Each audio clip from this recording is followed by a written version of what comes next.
meeting on Friday, the 5th of December. Item 1, apologies for absence. Assistant Chief Fire Officer Christine Hadfield, Assistant Chief Fire Officer Brian Thompson, Assistant Chief Officer Alison Reid, Julia Thompson, Natalie Howell, and Kate Harder from all of you.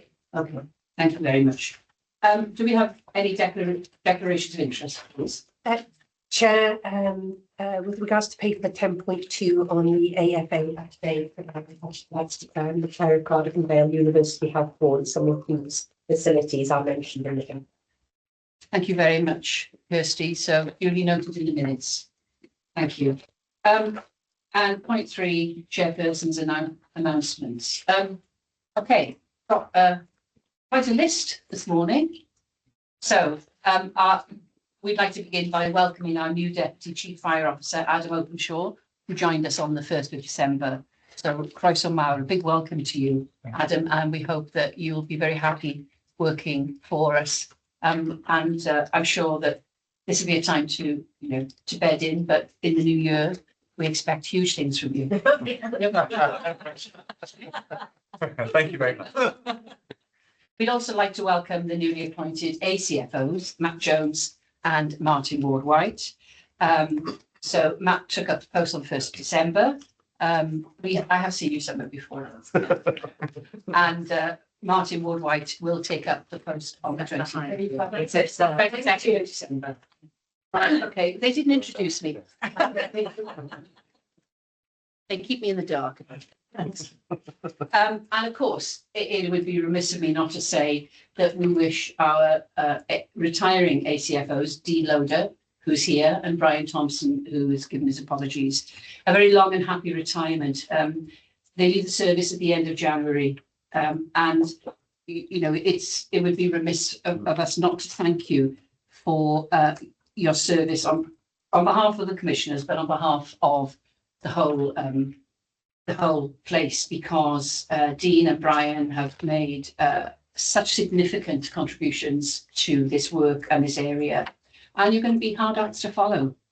I know that you will have completely forgotten about us by the time it gets to the end of January, but and it's obviously you could easily say, you're very welcome at any time, that, and I'm sure people will be calling you for your advice and your support. But thank you very much, Dean.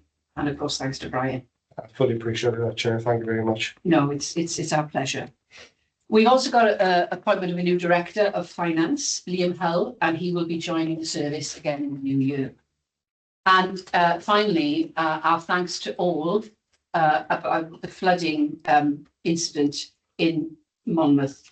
Positive feedback has been received from a range of stakeholders, obviously up to and including the Welsh Government. And I have to say, the leader of Monmouth, who is a friend of mine, Mary Ann Brocklesby, rang me and wanted to say that she was just so grateful for the over and above what everyone did at Monmouth. I mean, it was extraordinary. It made the national news. We saw pictures on the television, and when I was back in Westminster the following week, people were just saying, "Oh my God, what happened in Monmouth?" And I said, "Well, what happened was, probably as a result of climate change, it was absolutely horrendous for the people and the businesses involved. But thank goodness we've got South Wales Fire and Rescue, and they absolutely concurred." And just finally, on my list, I missed it on the way out. I'm so sorry. Sarah, it's your last meeting. Sarah Halbert, our treasurer. Thank you so much for everything you've done for us. You've been an absolute guiding light in helping us to sort out the money, because it's always all about the money. Can't do anything without the money. So we wish you all the very best for your future work. And again, you're most welcome here anytime. If nothing else, to come and do a bit of adding up for us and make we're covering the bottom line. But thank you so much for everything. Okay, right. So we've got point 4 now. Then matters to be raised from subcommittees.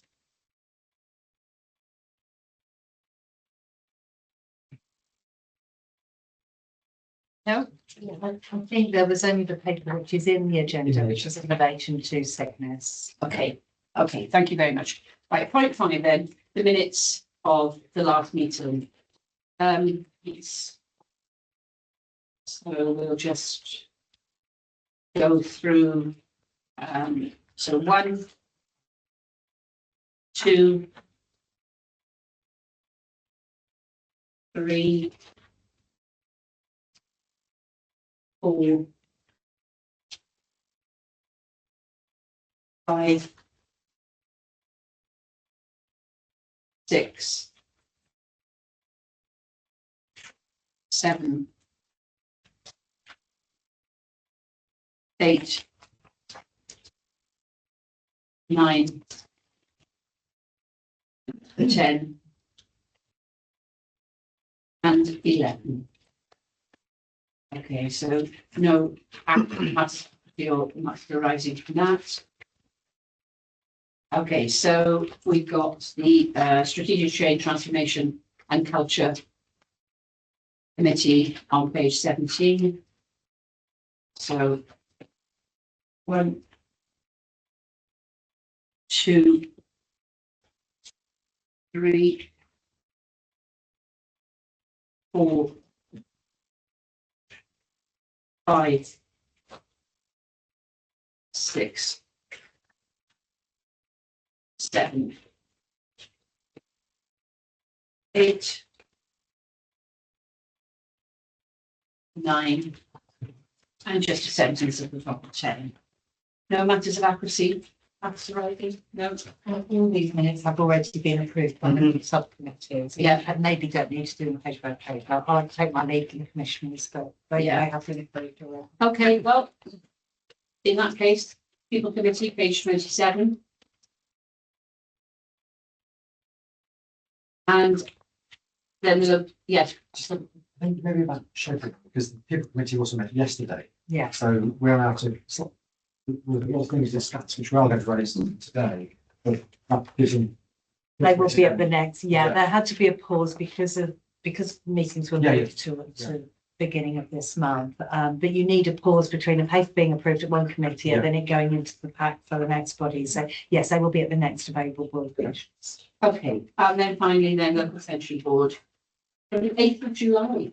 I mean, there we are. It's because you have to have the other meeting to approve the minutes before they're brought to you. Okay, so there's that. And point 6 then, update on outstanding actions on page 35. So our medium-term financial plan. And this is within the agenda on the meeting we had on the 19th of September, and it's now closed. So I'd like to see that, a closed action. Okay, and on the next page, update on outstanding actions. And so those are the lists of the outstanding actions. We've had a briefing, as it says, and we've got the target operating model, which is very important to us going forward. We had the extraordinary meeting on the 20th of November. So we close this action, but we want a budget paper to the commissioners with a section on a route map for efficiencies. And that's just broad aims, and future paper is presented on the efficiency plan after the very important CRMP and fire cover review work is completed. So that goes in tandem, hand in hand. Our next update on outstanding actions, the service delivery level to the commissioners. So Matt is working with Wayne Thomas to align new strategies and findings from the HMI report. And this is brought to this meeting today, I believe. Yes? No, so with this meeting, this is around a suite of key performance indicators for the service. So the conversation we've had, we agreed offline with yourselves we've now agreed a draft set of service level key performance indicators. We've got a workshop booked in with the commissioners on 19th of December. Oh, yes, that came through this week, didn't it? And that Yes, would be yeah. a proof of concept of, I think it's 72 strategic level indicators with, Yeah. with how they're going to be measured. And that'll be your case then once that rubber stamp. They'll have to be dynamically deliverable to yourselves when you need it. Okay, thanks for the further explanation, Wayne. That's very, very helpful. Okay. So the SPIs, we're discussing the 20th of November, and so this is the briefing that we're talking about Yes. before Christmas. And then we're bringing it into the agenda next year for you to formally sign off the indicators. Yeah, But you've had the early sight of them in Yeah. this month yes, to approve that's the way you want to go. Yes. And just rubber stamp it. yes, yes, of course. And Chair, I think one of the discussions we have had, and we've had it with both the chief officer team, is that whilst it's important, we have a suite of indicators, actually, it's important for the whole organisation. So whatever suite we bring in has to be able to kind of deliver the health of the whole To organisation. fit, Fits our Yes. needs, fits the exec team Yes. needs, but also the individual needs are different. So, yes. it's a really important piece of work which will Yeah. drive the activity going forward. And I know, Adam, you've got some views on it as well, so. Yeah, well, we can't do it in isolation, otherwise it would be like a jigsaw that doesn't fit. Kirsty? Yeah, and just ahead of the briefing, it would be really useful to include in the briefing, Wayne, if possible. Obviously, people around this table will have a view on what are, but unless those performance indicators are owned throughout the organisation, and people are clear about why it is we're asking them to collect that data and report on that data, we're not going to have the buy-in for the rest of the service. Mm. And what's really important is that those performance indicators can be seen to be relevant to our entire workforce. Because if we're going to be holding the chief to account, and then area managers are holding people to account, and then vote down the rank, then we really need to have some of that buy-in. So it'd be really useful to understand how we've engaged the entire workforce in developing that suite. Yeah, we have a meeting You next. don't have to say today. Oh, sorry, okay, yeah. I just say, No problem. Again, I'll keep something for the next one. I'll keep something. Of it would be good to hear in that meeting how we've done that. course, yeah. Whilst we're talking about performance metrics, I think further down the line on page 35 at the top, there's one about performance metrics being fed into on-call duty. Is that all Yeah. tied in? No, with that? so that'll be Right. tied in. That's, it almost answered that same question really, yeah. And I guess the broader point about performance metric is you have to sit within a performance management framework. And that's the thing that's sort of raised itself a few times. We can have the metrics, but if we don't have a framework for managing it, then they're just indicators. I believe you've seen a draft of that already at an improvement board. But that is something that I'm discussing with the deputy. We've got a meeting, I think it's Thursday next week. We've got actually a whole day workshop to get this all square. So we will be reviewing the drafts that you've seen previously and all the metrics that Wayne's team are bringing together. So we will flesh all of that out. So we absolutely get your point. It's not just the metrics, it's the framework and how that works in practice. Thank you. Okay, well, I note that the next two updates are closed and the one on the next page is closed. Welsh Language Standards is ongoing. The strategic themes and objectives, we just discussed some of that, and that one's closed. On-call duty strategy, that's ongoing and it's going to be included as part of future KPIs. Thematic review progress, report templates closed.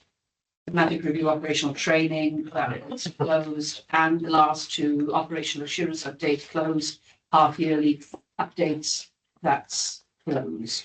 Okay, thank you very much. So good update on outstanding actions and good to see so many things are closed and moving on to agenda item number 7. And that's the Chief Fire Officer update. So Finn, please. Very real promise, thanks very much. I would like to echo some of your words actually, and as the chief of the organisation, say a big thank you to both Dean and Brian for many years of dedicated and courageous service, both as firefighters and officers in this service. Long careers, and thank you for that. And you are formally invited to the March retirement ceremonies that we put in place. All right, and we're having obviously a less formal next week, no, week after next week. And also to Sarah, thank you so much for the time that you arrived. Lisa was struggling actually with 3 jobs at the time, and you arrived at just the right moment, and you've really instilled real thought about finance and accountability. And the delivery of a medium-term finance plan in very short order. I'm very impressed with, and getting the finances into good shape. Again, I'm very impressed with. Thank you for your performance as well. Speaking to the unitary authorities and giving them some really valuable advice in the last few meetings we've had. So thank you to you all. In my paper, I'm not going to read through the whole paper. It's too long. I'll delve into a few bits and pieces. Priorities. So prioritization in the organisation is really important. We're undergoing a major transformation program, and some of my people, I think, being that they're presented with a wall of work, and the emails just keep coming. After this paper was published, you can see my top 7 priorities listed there. After this paper was published, though, last week, I wrote some much clearer priorities, which lay things down with priority 1 Alpha, 1 Bravo, 1 Charlie, for people to really understand exactly where they lie. Within the overall prioritization system, we have on Monday, which is our program management software, we have a series of priorities, and they're all in line with the strategy, with the Fenelon Morris report, etc. But what we've done here is to give people very clear priority about what really they must be working on now, and if necessary, priorities 2, 3, 4, shift them out into the next financial year. I'll go through a couple of bits and pieces. HMI CFRS cause of concern. So that's my priority 2 in here. Performance indicators we've just been discussing. That is senior leadership team priority 1 Alpha. There's only one other 1 Alpha, which was the flooding earlier on this week. So I've got short-term priorities and then the longer-term ones that fit within the strategy. Wayne is leading that, and the SLT on, I think it's Tuesday, have been requested to provide practical as well as moral support to deliver on this. And that's a really important piece of work. The HMI CFRS update that we had recently, they emphasize the absolute importance of that because everything hangs off it. So there's a big emphasis on that for the SLT. Moving on to my paragraph 2.2, HMI CFRS is back with us. You will remember, of course, that they came in, they gave us an investigation for people who might be online who aren't aware of that. We had an investigation or an inspection into the service, and we have a number of causes of concern. HMI CFRS are back in. They're conducting a reassessment. This will help ensure that improvement efforts remain focused, evidence-based, and aligned with the expectations set out in the original HMI CFRS report. It's not a full inspection, but it's a supportive process that continues to April 2026. And at the end of it, they'll be writing a letter. The major priority that I've just discussed, which is to make sure that we get that performance management framework set up. But then there are a load of other things that are really important. Something that we have been working on is CFMIS, which is a computer system, and we've identified that actually is going to take quite a long time to implement. We are throwing assets towards that to make sure that is delivered, because again, that's another thing that the HMI report will be hinging on. A few bits and pieces that come out of HMI. Prevention, and this is an indicator of where we're moving forward. In terms of prevention, home fire safety check targets have increased from 15,532 to 21,732 per year, and we've completed 10,816 between April and October. That's a 34% uplift, with over 65% of those in high-risk homes, which I think is really important for our community. The revised automatic fire alarms model has achieved a 45% reduction in false alarms to date, and 90% fewer false alarms to hospital. And again, that liberates capacity for us to do other things, such as the really important training programs that we have in place. In terms of protection, delivery of business fire safety strategy 2024 to 27 is really important, and certainly something that HMI CFRS are looking at. And the risk-based inspection program is strengthening assurance and compliance. Operational risk management, the 22mm hose reel upgrade is complete in 38 out of 60 appliances. And just for context, that's 7 kilometers of hose reel. so very significant. We've also written doctrine and delivered micro teachers as well as guides that now the Wales Chief Fire Advisor is speaking about in terms out on the UK national stage, not just the Welsh national stage, which I think is really important. The operational intelligence team has commenced a new SSRI training package. HMI were very impressed with that when I met with them last week, which I'm very, very pleased with, and they are rolling that out at the moment. And then in terms of response, we had not just the Monmouth flooding incident, which didn't make it into here because of the time lag between when we have to put these documents in for translation, etc. But we also have the Clydach Dingle major wildfire incident. So South Wales Fire and Rescue Service has led on both of the SCGs for both of those incidents. I'm really pleased about how we have become a learning organisation. And I think Monmouth really shows that if we look back a year and look at our response a year ago and look at how we responded to the Monmouth flooding incident, we were much more forward footed. And that came as a direct result of the debriefs that we had following the first flood. And then Clydach Dingle as well. I've had some really good discussions with the Welsh Government. We had the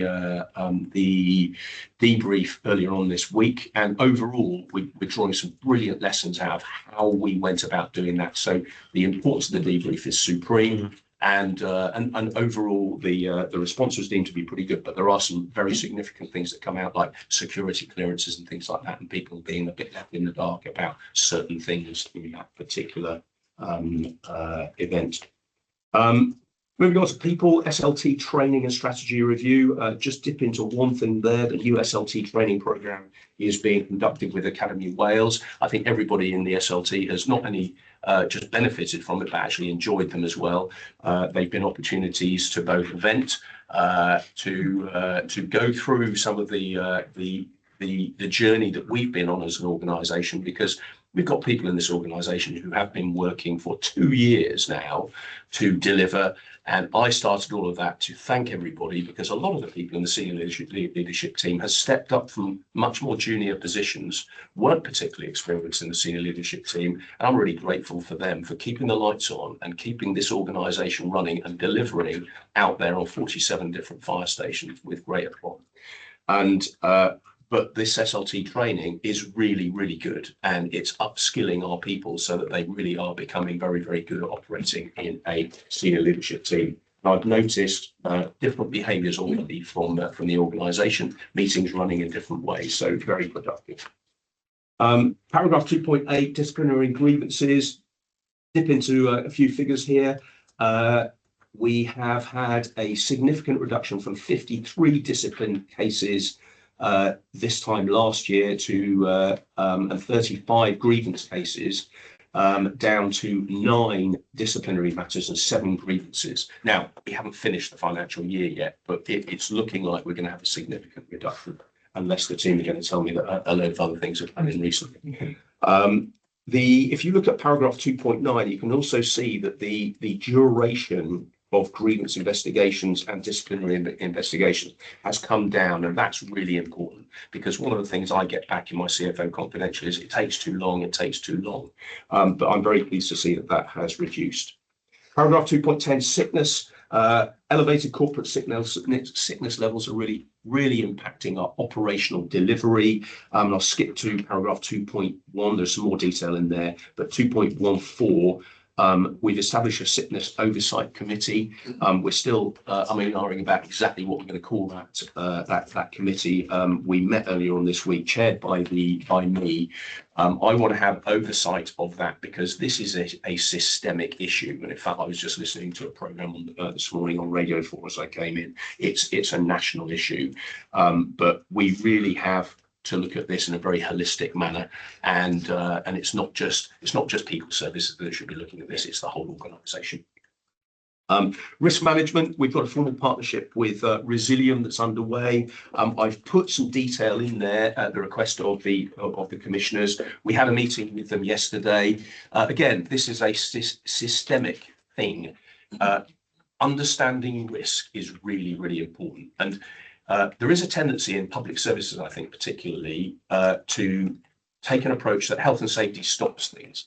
It shouldn't. Risk is really important to understand so that your mission can continue, so that you identify risk correctly, you know who holds the risk, and then you're able to be in a position to address the risk, but continue your mission. And we had a very, very good meeting yesterday, which clearly isn't in this in this board, but I'm really pleased with the progress that they have made as an organisation to go out and understand what people are thinking about risk. And we definitely need to up our game on risk, but we're doing it. And we've got an external organisation here which I think is delivering a really good job. In particular, at the moment, they're in the understand phase. This is something that's going to run. I think it's until August next year, and it is a very serious piece of work. They're introducing the bow tie methodology. We've actually done it ourselves, and they were very complimentary about the work that's been done. But we need to spread this understanding of risk right the way across the organisation, so that people really understand their responsibility as line managers and their duty of care. Because I don't think that's clear enough at the moment. So something that we're working on. Community risk management plan at paragraph 2.8. This is progressing on time, although Chris Hadfield said to me yesterday, actually thinks he's probably about 2 weeks behind at the moment, but that's not bad. No. Some really, really good work going on here. I'll just highlight the bit about halfway down that we've written to all stakeholders to inform them of their work, including PSBs, council leads, emergency service leads. I think that's a really important aspect of this piece of work, is to have the external bodies and partners who are really contributing to our piece of work. I'll be checking up on how much we actually get off them, and then I'll be going back in to re-engage, I'm sure. But we really look forward to people contributing to the piece of work, so that they really are driving how we run our fire service. The interesting thing is the findings from the current phase of the work will really inform our approaches to response prevention and protection, and that's completed to the completion schedule is for April 2026. And that really sums up everything that I've got to say, except to add that paragraph 2.22, the South Wales Fire and Rescue Service Leadership Doctrine has been developed. It's in draft format. I was going through it last night. There's some really good work being done in that. It's how we lead around here. It's formed the basis of the course that's been running down at Cardiff Gate. So last week we had people sitting there on the new course receiving leadership training. We do have an external partner who delivers the back end of that course. Jake went down there and was really impressed, and I'm really pleased about that, because Jake used to run exactly that type of course in his previous role. The overall responses I've had back are that this is a really good piece of work. It is a pilot that we're doing at the moment, so there are a few tweaks that we'll make to that and additions to that course, I think. But overall, been really well. It's been really well received. That concludes my update. David Wilcox. Thank you very much, Chief. A very comprehensive report, and what strikes me is not only do you mention business as usual, but the wider issues now that emanate to make sure that business as usual carries on as well as, if not better, than ever before. Thank you so much. So comments from, questions from others? Yes, Carl. Just a couple of points, really. Thank you, Chief. Really good to see the grievance, because it was absolutely the same as us. The FBU and others was one of the key issues. To see that coming down, always want to be quick, won't we? But it's really, really positive. One of the position about it is really, really great to see. The leadership work, I think, is really positive. Welsh Government actually were really interested in what the work's going on. They are actively like to come to see what's going on, wanted an update about where we're going. So again, really a really good option. Just two bits really then. We struggled with community engagement, Wayne, last year, didn't we, without the numbers? And I do wonder if there's a link that we can link with that to CRMP, if we do it in the right way around what questions. So just something to think about, Wayne, potentially, as you spread that one. And the security clearance, which you know, having been in meetings where I found it really difficult in previous roles when you have different people with different security clearance talking about some really sensitive stuff. I suppose the question is, can we help you and the service to influence? Because I'm assuming Welsh Government has the lead on the ownership around security clearance. And that may be something that we as commissioners can help, because for me, it's a bit of a nonsense that we haven't got the most senior people in the organisation vetted to the right level so we can have some legitimate conversations. Yes. Because when you need it, you don't want to be trying to No. asking people. Yeah, absolutely. I'll follow that up with you outside, because obviously it's quite sensitive subject as well. Yeah. Anything further? No?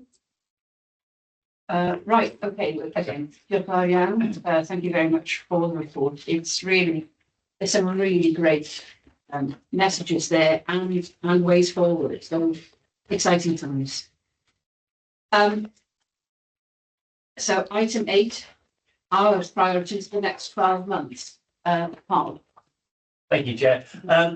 I think the honesty here is that having been now with as commissioners for, it was 18 months when we sat down to do this, coming up to 2 years, we thought it was time to both to reflect on the progress that's been made, and I think all of us agree it has been significant when you think about where we were then and the things we talk about now, but also reflecting that we are an interim governance framework and there's going to be a future one, to review the priorities and make sure that we were still current with the way we were. So I'm fortunate, having done a way day where we agreed the priorities, they are pretty much in line with what the chief was just talking about. Otherwise, it could be quite an interesting conversation with that. But absolutely they align. But we felt that, you know, when we looked at, and there's lots of stuff going on in the organisation, this doesn't mean that other areas are not a priority. But when we look at our terms of reference, when we look at our governance, those 8 areas that we see there are the kind of key priorities, supporting the chief and the service going forward. So the obvious ones in there are around that stabilisation of the senior leadership and executive team, and we're seeing really, really positive there. We're starting about them, Martin and others. The delivery against the recommendations, which obviously are the heart of the recommendation, the heart of the intervention going forward. The review of the HR function to make sure that we've got the right beating heart of the service are in HR going forward with the right resources. The delivery around and the continued progress around HMIC FRS, which we've seen the benefits and see the work's already been done. You know, I think and we talk about efficiency and savings at every meeting, but it is fundamental. And, you know, Sari will talk about the engagement with UAs and others, but the local authorities, but it's really important going forward. The delivery around the fire cover review and other key areas around that one. But also then that kind of more aspirational ICT delivery, because we know, don't we, that our ICT is not where we want it to be. And if we want a digitally enabled organisation that is at the forefront of tackling some of the issues, it's absolutely key going forward. And then underpinning that, as we've talked about already, an effective performance framework that the whole organisation can use. So those were our 8 priorities. I'm hoping that they are no surprise to the organisation more broadly. And we brought the paper here for visibility of the service completely, but also support the delivery around going forward. Yeah. Thank you, Carl. I would just add that when we did discuss this, what we also mentioned was how much has been achieved by the service, so that, you know, we were at a point where we really could dispense with things because they're up and running and moving forward. But, you know, this is for something for you to keep us to, for the public to keep us to, and really our farewell message, hopefully at some point. So anything further, Kirsten? No? Okay, in that case, I will say that that this is noted, our amended priorities, and that the ELT reflect on and deliver against these amended priorities. Okay, we now move into 2 reports for decision. Our first one on page 57 is the Revenue Budget Consultation Report. And Sarah, for the last time, over to you. Thank you very much. Thank you, Chair. So yes, my report is for decision. This report represents the budget information and preparation consultation with our local authorities and set in the 26-27 revenue budget. Just for context, we've already met with the majority of our local authorities, so they're very aware of the work that we've been doing. Yeah. We started work back in July, so I need to thank Lisa and her team for all the hard work and all the input they've done into this. Thank you. Yeah. The recommendations are, well, first of all, the significant risks. I'm going to talk about some of them, but the recommendations are to accept the what we find as financial risks and the 2.99%. Yeah. But the background to this report is that the process will happen. We will discuss it here. We will look to notify local authorities by the 31st of December, the consultation package. They will have the month of January then to respond, and we have until the 15th of February then to make a decision on what the request will be. Yeah. Bit of background, as we know, our main funders are our local authorities, and we look at what they are receiving, what their financial position. Everyone is in a very difficult position at the moment. You'll see in 2.21, Welsh Government announced their provisional settlement for 26-27. That was on the 24th of November, so that's why this paper was coming to you later. And that was an average of 2.7% for local authorities in that settlement, with no local authority receiving less than 2.3%. But so we have a mixture within our area. As part of that, they've assumed salaries of 2.2% in their award. The risk we have here is that my paper assumes a 3% increase on salaries, and salaries are 77% of our budget. The reason there's a difference there is because we're part of a national framework. It is not set by us. Yeah. We did set 3% last year. We assumed there was a risk in that, and we were actually below. It came in at 3.2%. So there's always risks involved here, but for you to be aware, that's our assumption within this paper. If you move over to our 2.4, that's why I talk about the 77% of salaries. A lot of the Welsh Government depend on inflation. They assume a 2% inflationary increase. We know inflation is currently at 3.6% and has been always above 3%. So we have factored in these types of percentages that we think are more realistic within our base budget calculations. We have had structural changes. I'd like to draw your attention to 2.47. We're looking at a new professional standards unit. We've already discussed this today and the importance of that. That has to feed into our budget and our levies. We've also got a programme management office for all the different programmes that we have. So we're not working in silos, we're working much more as a team. And this will help reshape the service for the future. And we're looking to restore public confidence, especially in our disciplinary procedures and systems. If we turn over the page, what we have done as part of our review is looking at 2.49. We're looking at the property budget, what can be reduced here, what is feasibly repurposed. We did have a cost in there for Firelink. This looks like that sort of action is now not going to be appealed. So that cost now is not going to materialise, we believe. Which is quite significant. It was significant in a paper before, yes, it was 1.8 million. I think that is the cost we were expecting from that. We've also reviewed our energy consumption and costs to try and bring that down so that we obviously reduce the impact on our costs. We have got uniform increase in there, about 23%. We're expecting an increase during the year.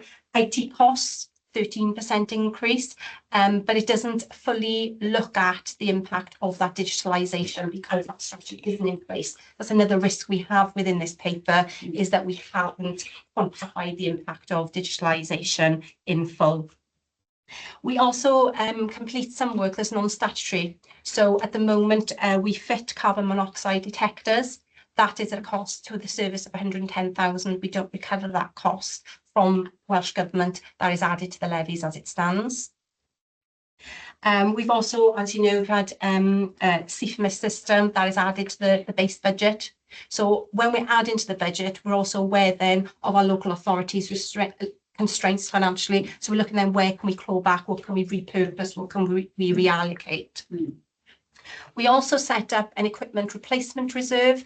As part of the thematic reviews, we've had to spend a lot on equipment, but that reserve smooths the impact on our authorities. So we need to request, as part of our levies this year, another 200,000 to keep that topping up, so we can keep replacing equipment, especially with the various reviews that we have that come through. We have capital financing costs. That's part of the capital programme. So we don't receive any capital grants. Sorry, capital grants. So part of that we borrow or we have disposal income. We haven't disposal. So it literally is borrowings, and we have to pass that on to our local authorities there. Because our capital programme slowed down this year, we revisited some of those figures to try and reallocate the funding there. So that's what point 2.4.17 talks about. 2.4.18 talks about redeploying some of our reserves in order to cushion the blow to our local authority funders. What are one-off costs? What can we absorb within reserves this year so that our percentage request is coming down? That was part of a discussion that we had as ELT, looking at reallocating, looking at assumptions. And as 2.4 discusses this work on mitigation, we started this budget at 5.3%. We know that our local authorities wouldn't be able to accept that because they're under a lot of pressure. I've already talked about the 2.7%. So we worked through then staffing changes, assumptions. We've had a look at our transformative pressures, and that is where the 2.99 has come out of. There's further information there about the movement in reserves. Just for clarity, when we request the funds from our local authorities, it's based on population. So if we asked exactly the same amount this year as last year, the local authorities would give us different amounts because it depends on that proportionate change. So pages 66 and 67 talks about those changes. And we've still got risks within this budget. For example, inflation could change, salaries changing. We fail to find those efficiencies, so that there are risks within this, but we feel comfortable on accepting those risks that we put to you. So therefore, in conclusion, after extensive work, we are looking to increase our request to 2.99%, and we would like you to accept the financial risks within the report, please, Commissioners. Yeah, a very thorough report, Sarah, touching on very pertinent and challenging issues for us as we work with our funders. Kirsty. Thank you. Excuse me. Thank you, Chair, and thank you to Sarah and to Lisa and the team that have been responsible and for the corporate engagement actually in this process. You know, finance is a corporate function across the piece, so appreciate everybody's hard work. If I may, Sarah and Lisa, it's looking at those issues around risk, around the 2.99.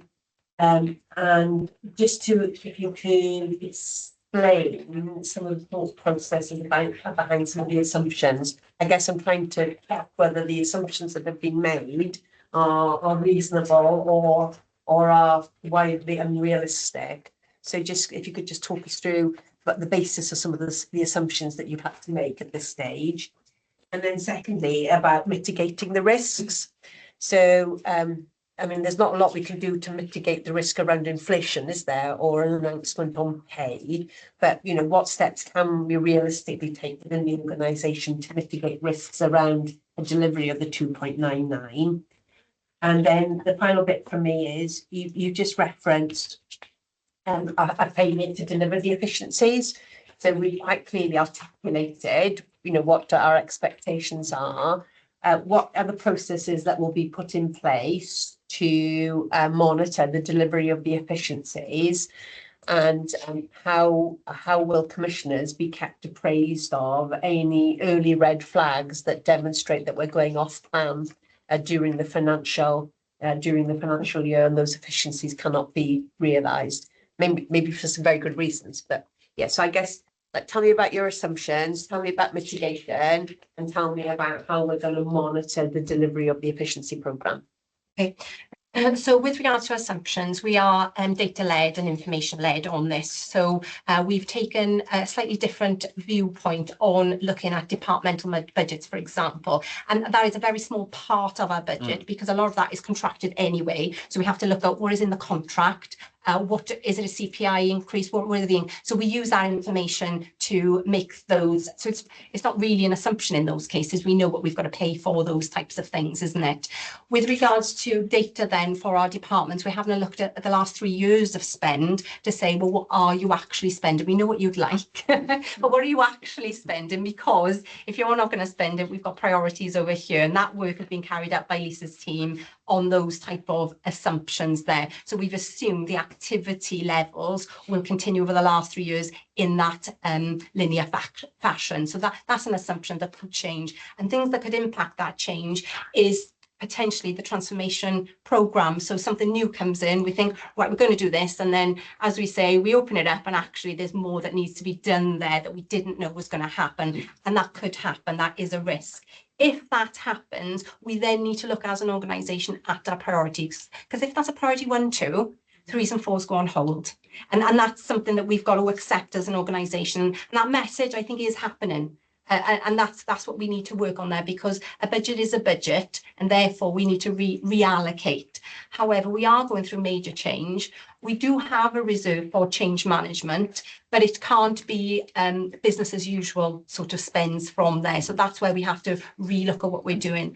Fire cover review could also change a lot of things that are going on in the organisation, and that would affect non-frontline staff as well, and what we're doing back to in support services, that could all change things as well. So we are in a state of flux. There are risks involved in this. We can only make budgetary guesstimates on the information we have at this moment. But we have to be aware as an organisation, we need to reprioritise if something new happens. So that is a message we need to do. As part of ELT, we now regularly look at the finances. So every time we have a revenue or capital monitoring report, we sit down as a team and we actually go through it. We did this last week. So everyone's fully aware of where our overspends are, what is happening, what needs to be in place. As part of that, we spoke to me this last ELT about some of our assumptions, some of the impact of operational spend, especially workforce, and how that is impact. So the communication is there and the plans are there. What we do need to have is more stipulated timelines. So Lisa and I are working on this. So some of our efficiencies need tighter timelines. People need to be accountable for those timelines. So what we need now is those formal notifications of this is when this efficiency is going to happen. That is in progress. Lisa and I are discussing this, and we will be in touch to make sure that people have guidelines so we can hold people to those, so that we can get those efficiencies, because we have got the cost of the PSU that will need to be happening soon. So we need to recover those. So part of our process and a monitoring of these efficiencies, we will have these guides now, and that will dictate, and they will be accountable. That'll be part of the ALT discussions and meetings. You will also have your budgetary quarterly reports, and therefore that information would be within there as to overspends and reallocations. Have I answered everything, or do you need more? How do we know there's problems? Well, I think we know how we look at problems. I guess it is about mitigation. Is there anything that we can do around mitigation? I guess it's very difficult, isn't it? Because, as you said, our biggest cost is our people. Yes. And we haven't got a huge amount of say, really, in terms of what might happen. We have safety reasons as to why we have certain overspends in operations, and we need to make sure those people are there on the front line, and so that's quite difficult to mitigate. But we have got working groups now with regards to staff in sickness, so this will bear fruits hopefully, but I can't guarantee that. It is risk that we run. Okay. Yes, yes, Lisa, please. Thank you. You're on mute, Lisa. It's all right. You just want to say Just to add to what Sarah's outlined there, we can adjust the revenue and capital monitoring budgets, add an additional appendix there, so the assumptions and the efficiencies that we have proposed in this consultation piece, we can put that in as a track against throughout the year. Yeah. And then we can see if our assumptions are actually following through on those bits and pieces. Because with this consultation proposal, Kirsty's quite right in what you've said is it's not my budget, it's not Sarah's budget, it's all of the officers' budget and everybody within the organisation. There are certain pieces there that me or Sarah can't make work. Our officers need to go back and talk with their teams to be able to put into action some of those changes we are proposing. So I think that's the best way to monitor against it, because both of those pieces will feed into the revenue monitoring report, but also that developing efficiency programme that we're going to have. And I think in terms of mitigation, Kirsty, I think that if it looks like as if it's going U-shaped during the year, that's the purpose of budget monitoring reports. We've got to revisit the position and we've got to reprioritise. So there will be questions asked to, if that happens, about what do we stop doing to make sure that we can continue in the way that we are with the budget that we have. Because the second protocol after flexing in the year is reserves, but nobody in their right mind really wants to use them to run the organisation. They are more for long-term investment pieces that give us longer-term benefits in return. And I think the third part of that mitigation is, and nobody wants to be in this position, the combination of funding order, that piece of legislation we receive our financing under, does allow us to go back to our local authorities in the year to ask for more. Now, I'm not saying we would do that, but it is an avenue still open to us. But you'd have to exhaust the first two options, mitigation vein first. Yeah. Okay. Lisa, have you ever done that? Have you ever gone back in year to your funders? So I understand it. After reorganisation in 1996, it was that first year, and that's because they put three organisations amalgamated, and it was very difficult to determine, because of the flux that we were all in, what that budget was going to look like. So that's the only time I'm aware of. Right. Okay, that's an important point. Thank you. It is an important point, Lady Wilcox, and I think that's one of the points we'd like to hit home with our local authorities in those engagement pieces that are continuing at the moment. We're sympathetic and empathetic to your position. We are in flux at the moment, our own organisation. We are trying to drive through that efficiency, but this amount now prevents us from coming back to later in the year, in terms of cutting it so far back, it's just unmanageable. Yes. No, thanks for that further explanation. Chief. I was going to bring this up a little bit later on, but I think it's worth bringing it in now, following Commissioner Williams's point. If you go to paragraph 2.4.7, there's a reference there to the programme management office. And I think it's really important for particularly people who haven't been in boardrooms, so people out on our stations and people who might have tuned into this, to understand that programme management office, the whole point of it is to allow us to orchestrate our activity in a much more holistic way. And just in the last week, we've had 2 really progressive meetings where this office is starting to show.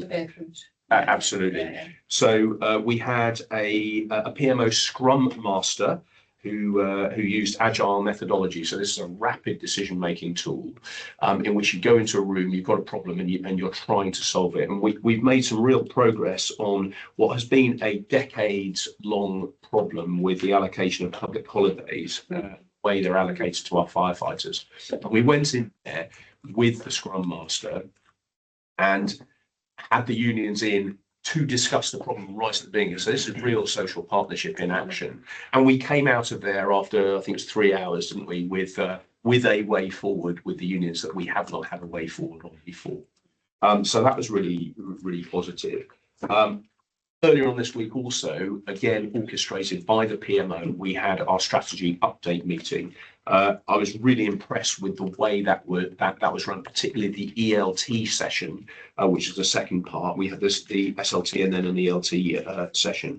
And what comes from this is the strategy obviously is looking at the organisation holistically, but what the PMO is doing is getting everything into order and we're using some interim software at the moment called Monday, so that you can see all of the priorities, all of the programmes and the projects that we're running. And we are moving now from real siloed working, which is certainly what I identified when I arrived in the organisation. I'm starting to see that office forcing work to come together. Really impressive stuff. And I think coming back to Commissioner Williams's point, this early long-term planning going out about 15 years allows us to start smoothing out some of these financial issues, and it's also forcing people who are running programs and projects to start thinking not just about the immediate 1-year plan, but thinking further out, because your project might need to be shunted a bit further to the right, because you start to realise that not everything can be done in Q1 the next financial year. Thank you, Vin. Some again, lots of food for thought there. Yes, thank you for the report and all the work that's been done by the teams. Just a couple of points. I know you take into account the pressures on IT. I mean, if we look at references made subsequent paragraph like CFMIS, which is one of the things that we underestimated the full-on costs of it. Do you think that we will have sufficient, that allocation is sufficient? Because IT, anything I've been involved in IT, always comes in over budget, always requires more, underscoped. IT has the potential to cost a lot, which is one point. The second point is sort of about equipment renewals. I think that's really important. We do have that, but there's a thing about you get different equipment. We've got R&D. I just wonder if there's a lot of interesting stuff that's going on. Nutrient postmark, you only dreamed about it 10 years ago. These are new pieces of kit. Do they come? Is it a quid pro quo? Some old piece of kit comes off, or is there a budget for additionality, new emerging technology? Be the second point. And the third point would be, we talk about financial responsibility and managing budgets. Do you think we've got sufficient devolved budgets for that financial responsibility to be appreciated throughout the whole organisation? I think Lisa may want to jump in with some of these. So with regards to the IT, when we set a budget, we can only work with what we've got, and we can't go asking our local authorities for more because we might spend more or we have got our figures wrong. So that is part of the risk. So people need to take responsibility. So when they put a business case together, they've got to do that robust question and checking. And that perhaps does need to be tightened then, because we need to know that. The problem we have is with some of the softwares, they actually jump in the 3rd year or 4th, because all of a sudden they start going out of contract, and we couldn't foresee that, those type of. So that's about financial literacy and making sure that when people are business casing, they are accountable for that. But they probably need to work a bit closer with finance. And I think this is perhaps not working as well as it could, is where people have these ideas in business case, instead of just submitting it to finance, work with finance before that submission happens. So that probably does need tightening up, I would say that. Do I think it's the current budget? I can only work on the information we've got. We've gone on the data we have. That is, unfortunately, that is a risk, but we can't guesstimate and add contingencies on our local authority funders at the moment. The R&D, I believe, works in various different ways. So R&D, there is budget available within certain departments that are able to do that R&D. The equipment replacement reserve was not for capital items because of our thresholds. That would come under a capital budget for the larger. So it depends on how much it is and a group of assets. So these are the revenue type of costs because it falls below the capital, and therefore that can be quite expensive if you put a lot of those together. So that's why that reserve was put there, to try and smooth that effect out. And that's in the revenue monitoring report that is coming out tomorrow for the not tomorrow, next week, the Finance and Audit Committee. And we've spent probably double that this year. We're expecting to spend double that this year, and that's to do with the various reviews, but that is to smooth the effect, basically.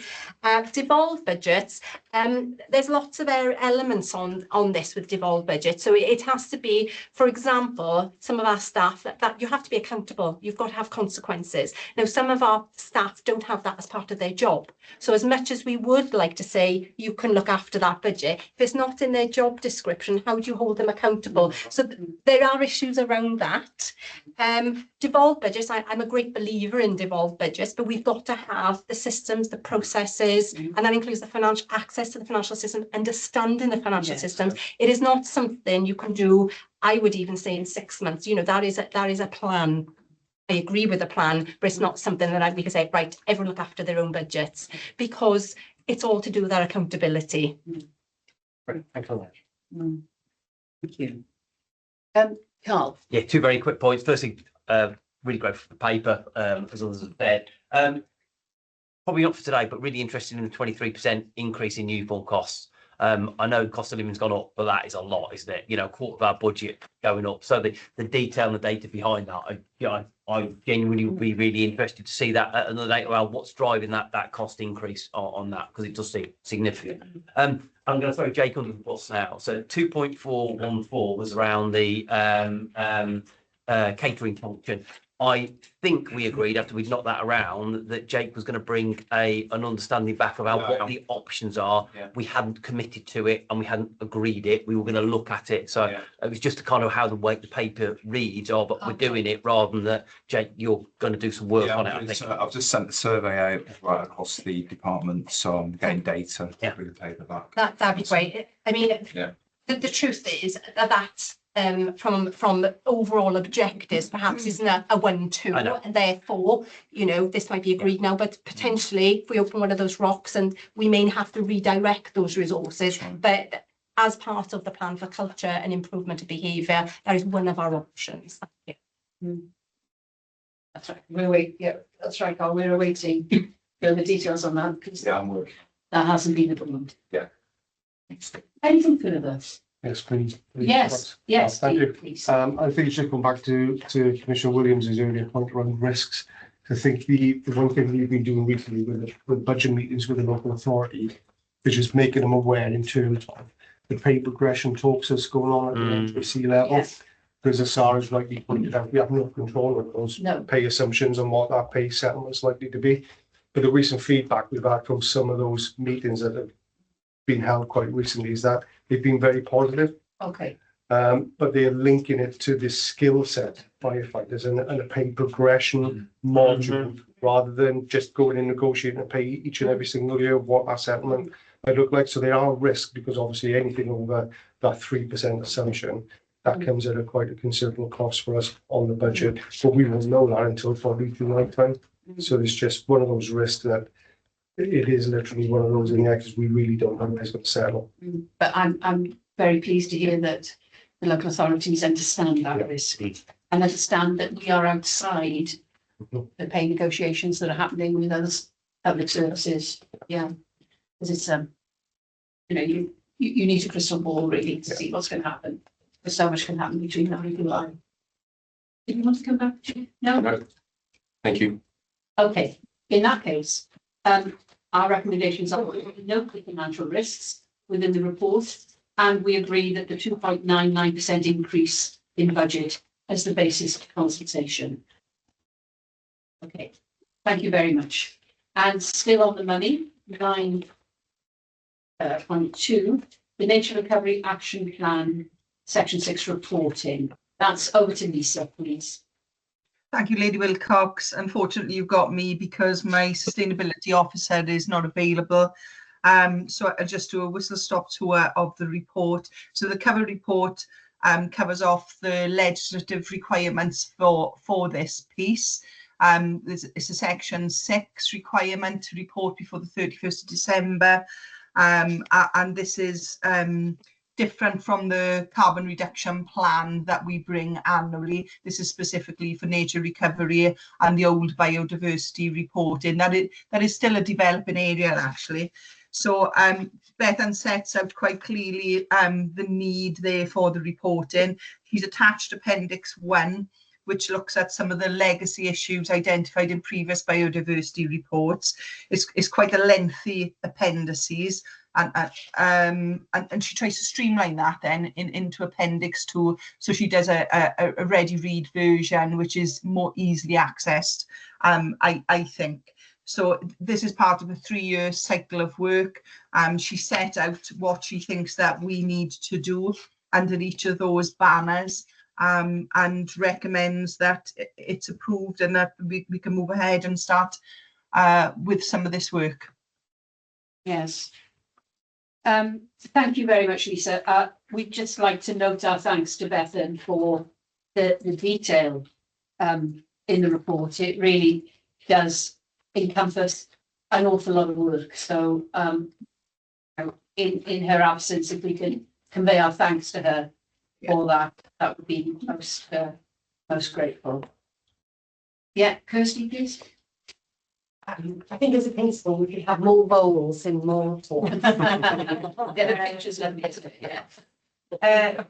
I think it's a challenge for us as an organisation, isn't it, to do work in this area, because, you know, what feasibly is our expectation.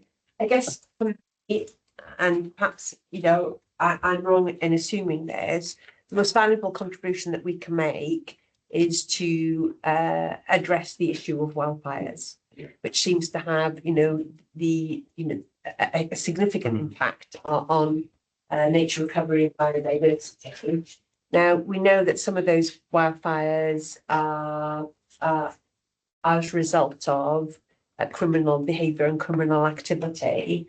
And I just wonder whether we're adequately capturing in the report the impact of our work in schools in particular, and our work with potentially vulnerable people in the community that are perhaps more likely to be the cause of some of those fires. And so I just wonder whether, I mean, I'm very happy with the report, but in going forward, you know, a focus on what we're trying to do to tackle antisocial behaviour, illegal activity, and trying to, I think, you know, there are lots of ways which we can communicate with young people about the inadvertent risks associated with what they may be perceiving as something that is, you know, relatively harmless. But I wonder whether this is a really good way of communicating with people about that impact, because they might not care about many things, but, you know, the impact that it's having on the environment, biodiversity might be a interesting future. But I think that's the most valuable area that we can make a difference to nature recovery. Thank you. And while you're talking, I was thinking about, you know, this is a really good exercise for when we have open days at our stations, or some kind of event or plan about this, and engaging with little schools, a kind of project or whatever. You know, there's a huge mind without obviously going into too many of our resources, but there's some great opportunities here for that. Yeah. I just wonder if commissioners are aware of Bernie the sheep and the theatre that we have. And I raise that as a point of humour, but actually it's really powerful. So when you go to the 999 days, or we take them around schools, the work that's done there is phenomenal. And you see a whole bunch of children, and I've sat down with kids on the to watch the theatre programme, and it's really good because it's talking about the danger to Bernie the sheep, but then also to all of the other wildlife and how that does affect diversity. But then there is also another little balance as well. Wildfires also have a certain natural consequence, and there is something about a burn every now and then should take place. So making sure that we get the balance right is really important, because once something is burned down, then the wildfire the next year is not as severe, but it does play an important part in the natural cycle of biodiversity as well. Craig Hope is very, very interesting to chat to about that. Who is the national wildfire expert on about us. Just ruminating on the name Bernie. Very clever. Because I'm old enough to remember burning the boats. Well done. Pitch. Yeah, I appreciate that this isn't about necessarily CO2 reduction. It's just perhaps a bit of information for Bethany if she's not aware of it. The national framework, though it is draft, does now talk about, and I quote, ordinary dwelling fires can emit several hundred kilograms of carbon dioxide, whilst large wildfires can several orders of magnitude greater. And it does say in the last paragraph, which unfortunately the paragraphs and sections and pages aren't numbered, but it's at the end of the draft framework. It says, fire prevention and effective firefighting are thus important components of climate change mitigation. They can and should be accounted for as such. So we talked about before capturing the CO2 thing, maybe that's unique for the universities or whatever, but now it's becoming a thing that people are looking at. As Kirsty said, we look at the impact that these grass fire, wildfire, or even a house fire can have in terms of the effect on the environment, it is considerable. And now there will be, in accordance with the draft framework, something. It's just maybe to let Bethany know that in the months to come, if this framework stays as it currently is, there will be a requirement there around CO2 is mentioned tangentially in here. There's a specific in the other part of the environment. Have we got Nothing at all. Thank you. no? No, really happens. Nothing from everyone else. Okay, thank you very much. In that case, then we approve the Nature Recovery Action Plan report, intend to run the publication deadline of December 31st. And we note and approve the content of the next cycle in Appendix 2. So those are our both reports for decision. We now move on to our reports for information and assurance, 10.1. And that's the annual health and safety wellbeing interim report. And Dean, I believe that's you. Thank you, Lady Wilcox, and maybe if I can, just before I present the report, just want to just reflect on the kind words you said right at the start of the meeting, and probably express my personal gratitude to the four commissioners, really, in terms of the support and the advice and the guidance that you provided me for the last 20 months plus, really. So I think without that support, my journey in service probably would look slightly different. So thank you for that as well. But just to wish you all the best of success with South Wales in the new year, and obviously any ventures post South Wales to you as well. Wish you the best for the future. Thank you very much. She's very kind. Okay, so back to the report, and I guess this is a bit of assurance for yourselves as commissioners. It's a summary of the health and safety activities and a measure against some of the performance measures that we've got in service. Bit of an apology because obviously Steve compiled the report and presented that to you. There's some additional comparative data that we did not put in the report. With the annual reports, we always put the comparative data in any family for support as well. So the report doesn't contain any comparative data, but what Scott's going to try and do is put up a PowerPoint. There's a few slides there that focus on some of that comparative data just to give you a little bit of assurance so you can see where we are compared to some of the Welsh services. In terms of the report, there's several sets of data within there for us to look through, and I'll just briefly summarise some of this before I focus on some of the comparative data. So the initial injury reports that we've had in service in the 6 months since April 1st, we received 49 through a quality assurance process. That's taken us down to 31 that we've categorised as actual injuries and accidents within the workplace. Our near misses are significantly increased, and I guess that's down to the publicising the requirement, the need, and asking our staff through that desk culture of notifying us of where these incidents occur, so that we can learn and then obviously put in any measures and mitigation that we see as necessary. With my ignorance, what a Polaris is, because I thought it was a submarine. Oh, don't. I'll take it for a drive. And I'll do my best not to tip it. Good question, Lady Wilcox. So Polaris vehicle is an all-terrain vehicle, and it gives it that ability. It's carried on a trailer at the moment. Sorry? Do they sell them in Porsche? They're a great vehicle, and we've had it for a number of years. But it gives us that ability to take firefighters onto mountainsides, off-road, just give us that ability to take them off their feet, but transport them safely. Speaks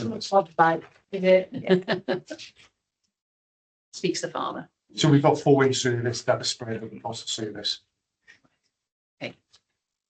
So our near misses there, as you can see, significant increase compared to last year's midterm period.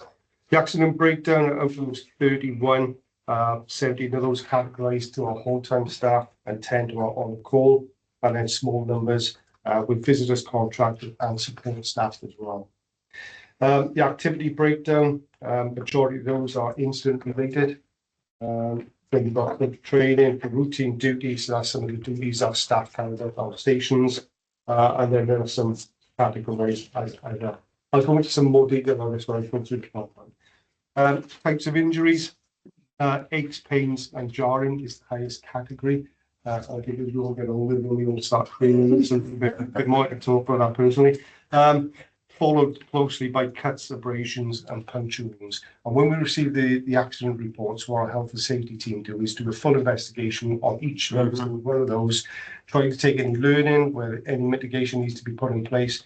And what we did notably this year, we've published some really specific health and safety notices to staff, particularly around sharp objects, knives, kitchenware, and etc., just as a result of receiving those accident reports. Time lost categories, out of those 31 accidents in the 6 months, 19 of those have come down to no time lost. They notified us of an accident, but stayed on duty or remained in work in the workplace. 4 of those have accrued 7 days or less, and 8 of those have accrued 7 more days of loss. The last few pages of the report just talk through a programme of work for the health and safety team. What I'll draw your attention to is probably one of the emerging risks, just in terms of the strategies and policies we put in place in the service, and that's around home workers. So where we're now given the agile working element, we've had to address and make sure that as in the duty of care, we're providing that extra vigilance and advice and guidance of staff who do have the ability to work remotely from their own home, particularly around digital laptops and screens, etc. And just if they need the ability for us to go and carry out a more bespoke assessment in the workplace, which is now their home space, then we're providing that done with the health and safety team as well. So that's just to draw your attention on. I mean, the PowerPoint slide, if there are any queries, and obviously just call out. Just a little bit of the data that is not in the report. This is a little bit of comparative data. The family 4 group, as you remember, when I presented the last annual report to you, we always put out the request for a family 4 group. And unfortunately, we get very little back, which is really disappointing, and it's the same position that we're in this time as well. However, we do have the data from our neighbouring services within Wales, and so this just gives us a little bit of comparative data for the 6 months. So the total number of accidents for us was 31. And you can see Mid and West Wales fairly similar, and North Wales is 22. What Steve's put on this right-hand side there is just a little comparison of the number of accidents per 1,000 employees in the service. Accident breakdown, and you can see a little bit of the policy there. Training, routine duties, I've explained those to you. Types of injuries, I've talked through some of those, the accidents, the pain, the jarring, etc., and then the cuts, abrasions and punctures. Near misses, so you can see a little bit there that we have 53, North Wales 54. I think to note with North Wales, it's slightly different to us.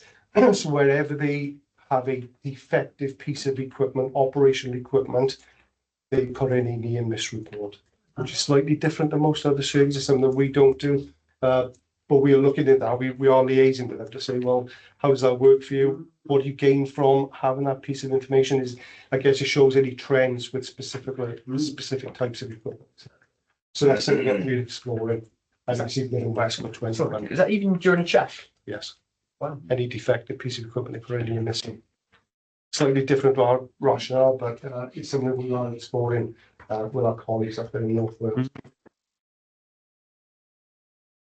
Radar reports, we've had 8 out of those 31 accidents in this 6-month period. You can see Mid and West there got 6, and North Wales 5.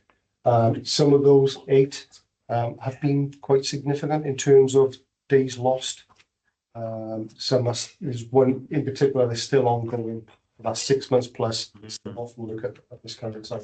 But those are the 8 under our legislative requirements where we've reported those through to Radar. And a little bit on future focus.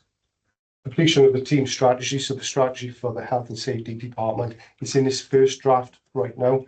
It's coming to the Health and Safety Committee at the next meeting. So we'll ratify and sign off the strategy there.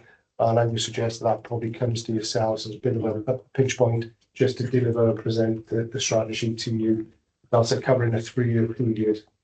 Risk assessment, library transition, that's well into play. And that work has already started. That's requirement of some digital software to support the teams downstairs, and that's already underway. Staff training for our TNAs and delivery, that's underway as well, and they're working very, very closely with Cardiff Gate Training Centre and some of the teams within this building just to build that portfolio and knowledge base. And the new health and safety work management system purchase, which is that digital implementation that I was talking about, that is currently underway, which will probably give the health and safety team the ability to be far more flex and be able to adapt and adopt far quicker than what they currently do with the risk assessments that come in. So that was just a little bit of additional detail. So apologies for that growing for permissions at the start. Thank you very much, Dean. Comments? I think it's good that the team now have got full establishment now, right? Because before they've got vacancies. That's it, yeah. I guess one of the things that, as it's a 6-month report, we would know how well we were doing it, even against our own targets. You know, are we on track to do the things that we said we would do? And I take the point about comparative data, but in the people committee, we did get some comparative data, which is through the NFCC. And so when it comes to accidents on duty, we're the best performing brigade in England and Wales. And that's a good news story that could have been brought up with comparative data, which is available in one part of the organisation, but not necessarily across the piece. It's an excellent. Yeah, we have the lowest number of on-duty accidents per 1,100 employees Yeah. in England and Wales. No, thank you, yeah, I was aware of that, so that's something we definitely take a look at and incorporate into these Yeah, programs. we compared against NFCC rather than just planning groups. Thank you. Kirsty. Yeah, I just wanted to say, you know, for people looking at the report, you know, sometimes when you see an increase in figures, people immediately assume that as a bad thing, but the increase in figures in this, in terms of report, is a good news story.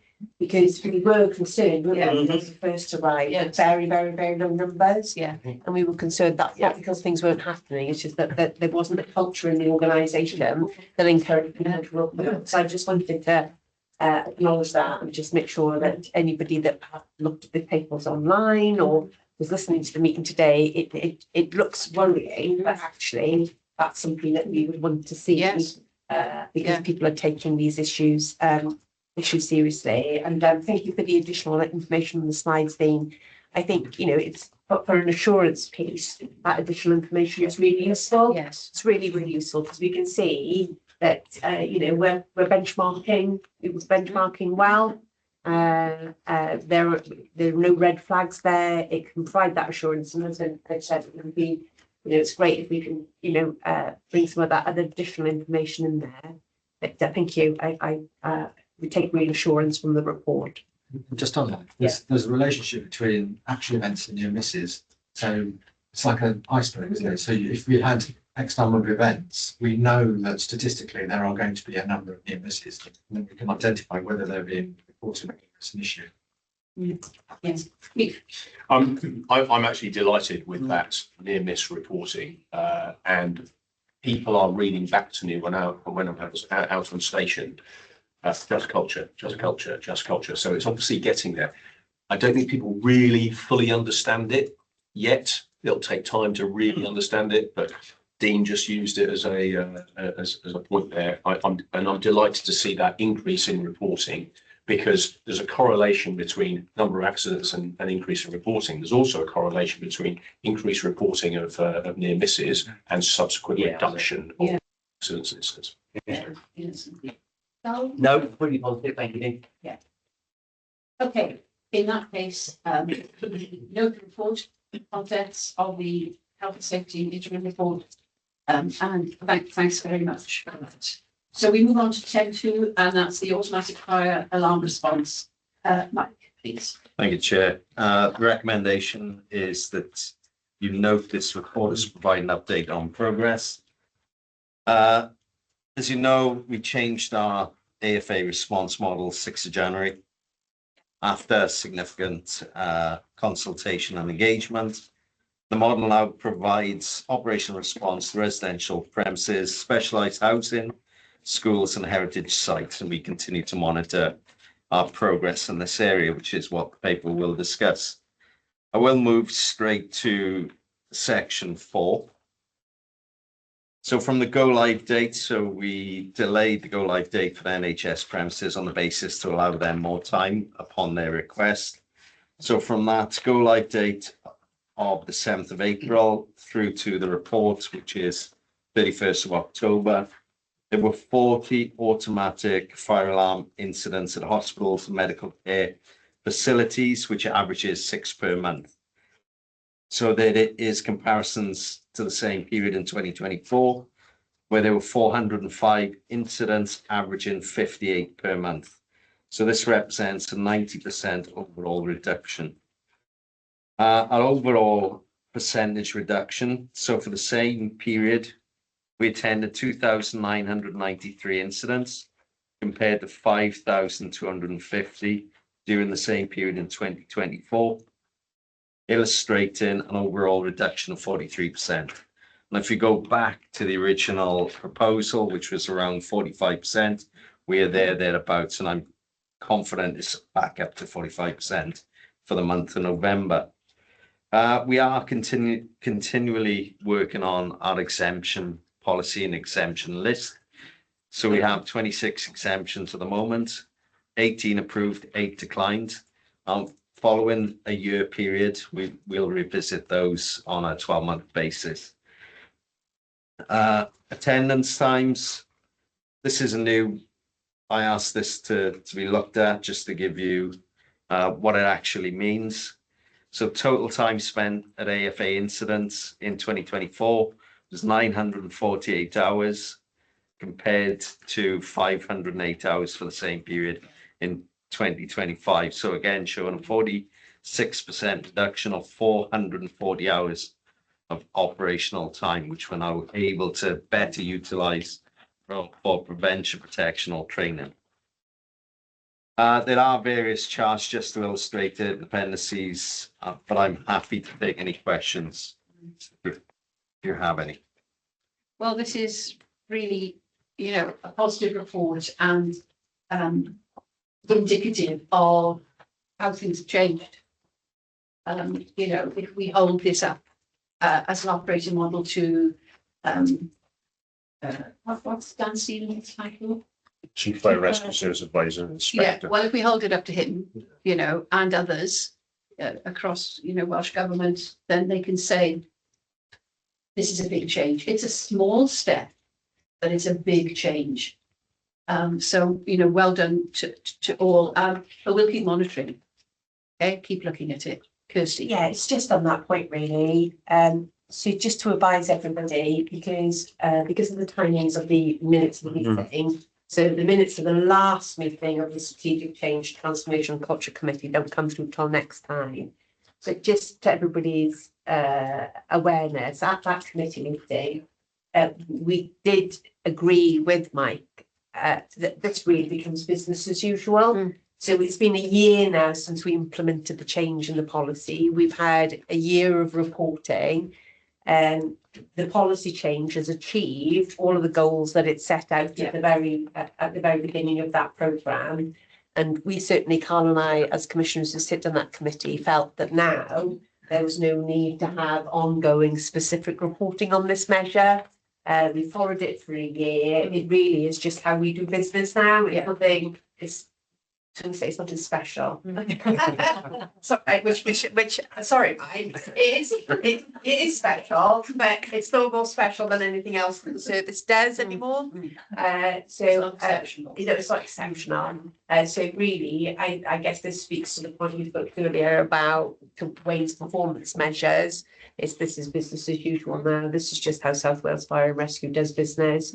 So I just want to say thank you to Mike, who has led on the project, implemented the project, and delivered what he said he was going to deliver in terms of outcomes for the service. So I just wanted to highlight to everybody, we kind of feel that we don't need to do this specific report anymore. Any other comments?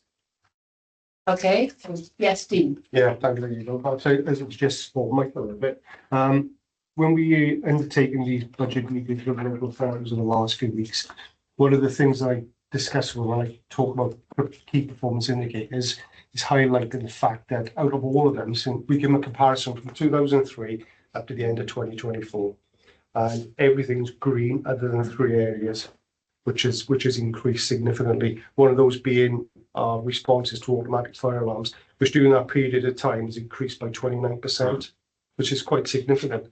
But then what I highlight to them is the fact that we changed the strategy in January this year, and that when we do the next round of budgets, that's probably going to be green, and we'd like to see green. But there's been no pushback from any of those local authorities. We've done 9 of the 10 now in terms of that strategy change. They've all just been nodding and saying, yeah, that's great. Because what, when Mike talked around that reinvestment of time for us in operation, that is significant. For our training and for other risk reduction activities, it's very, very significant. But just to give you a bit of assurance, none of the local authorities have raised anything during any of those meetings with us when we talk about that specific data. That's really significant, because unlike in England, Adam, all local authorities in Wales are in charge of their schools. They own their schools and operate their schools. There are no academies in Wales. Right. So every local authority will have a significant number. So in Newport, for an authority, we've got 49 primaries, 9 high schools, 2 PRUs. So they all own those buildings, and so they would have issues with that. So and also their social services buildings as well, if they have some. So that is significant, because they would be very aware of issues with their premises. Yeah. I think what that speaks to is the way in which the policy was implemented, wasn't it? Because I think we could have been in a very different position, actually, with those relationships with local authorities, because as we remember, there was a bit of pushback. Well, there was a bit of challenge, wasn't there, about consulting and what constitutes a proper consultation, and whether we were just going to dictate to our partners, which was one view, or whether we were actually going to do the work with our partners to arrive at a decision. And, we did take the decision to properly consult. Our initial process was then amended as a result of that consultation. And I think it's the result of that work that has led to the fact that local authorities feel very, very comfortable with where we've arrived. So I think, again, that's about, it's all very well, isn't it? Having the desire to change a policy. It's how you go about doing that. You can either make it hard for yourself, or you can make it easier for yourself. And I think it's been handled in a way that has actually allowed the policy to change without falling out with all of our stakeholders, and to have achieved the outcomes which we set ourselves. So again, that's been done to how people have approached that. It's a very good model. Future working. Okay, it didn't happen by accident. I think that's the point I'm trying to say. Important point. So we note the report, and the outcomes are that we won't read the report in future. It's business as usual. Okay, so welcome, Hannah, to our we wish. So 10.3, welcome, Hannah, to the meeting and report on sickness, absence and well-being, please. Thank you. Thank you, Chair. Just for those I haven't met, I am Hannah Goodchild, People Services Manager of Culture and Engagement. So thank you for having me this morning. I'm here to do the report on sickness, absence and well-being. And the recommendations are that we ask that you note the content of this report and comment on the future work and challenges that we will discuss. So you'll see in the appendices of a heavy amount of data in here. But if we just give a bit of an overview really as to the high level things. So first of all, the data that you'll see provides a report on the sickness absence statistics. There is a typo at the start, so apologies for that. From April 2024 to March 2025. And in addition, there's a further analysis of April to September of this year. So if we look down to our overview, we start with a positive. So our corporate number of days reported due to sickness has decreased slightly from last year. And now we are showing as an average of per employee 15.8 days lost. We moved on to control, then there has been a slight increase in our days reported from 22.1 to 22.8. And finally, our whole time, unfortunately, we have seen an increase in our whole time sickness this year compared to last year. So from 13.3 to 15 days lost on average. As they're probably the highest level updates that we've got really when we're looking at sickness. The two reasons or the two highest categories that we've seen then are due to musculoskeletal issues and mental health. That does align with what the NFCC are telling us as well. So they're the two most reported absence reasons in general as well. And drilling down a little bit more into the mental health side of things, 68% of the mental health absences are related to stress and personal issues in particular. And again, that does align with the NFCC. When we drill down into kind of the areas, Merthyr and Rhondda and Taff RCT, again, this year is showing as the highest level of sicknesses from those two different UAs, and the lowest levels in Newport and Monmouth. And there is a consistency in the age profile for sickness reporting, with younger employees are reporting less sickness than our older, and the increase is incremental as we look at the age different demographics. Just one positive, the total number of outstanding return to work interviews has continued to decrease since July 2025. Okay, Vidge alluded to this yesterday. So as of October 2025, we now report our absence statistics into the NFCC. So we are one of 40 UK fire and rescue services that do that. We are the only Welsh fire and rescue service at present, so that's really positive. However, we can't get away from it. Unfortunately, our whole time stats are the worst out of that group of people that have reported. So we are showing the highest level of whole time sickness out of that group of people. Our corporate staff, though, we're in the lowest quartile of that. And again, Vidge alluded earlier. So Dean, if you need us to link in, we can here. We are the second lowest for the time lost due to accident and duty. 2.6, the Keep Britain Working Review is a report published by Sir Charlie Mayfield. He identifies that employers face an estimated 85 billion a year in lost output and costs linked to ill health, and that employers need to do more preventative measures to help address that. So as a service, we are encouraging wherever possible early intervention with all of our employees reporting as absent from work due to sickness. And there are a number of different ways that we are looking to do that. So, Chief, I notice in your paper you reference a number of new procedures that are out for consultation with our unions, and they're an attendance management procedure, medical redeployment, reasonable adjustments, and modified duties. And they went out on the 10th of November for consultation. In addition, we have reviewed our return to work interview form and the implementation of that, and how we monitor. There's been an array of toolkits that have been developed to support both previous and new procedures that will be rolled out across the service to help train our management cadre really and supervisory, I should suggest. We presented to the senior leadership team a very provisional package that discusses the introduction of a healthcare benefit.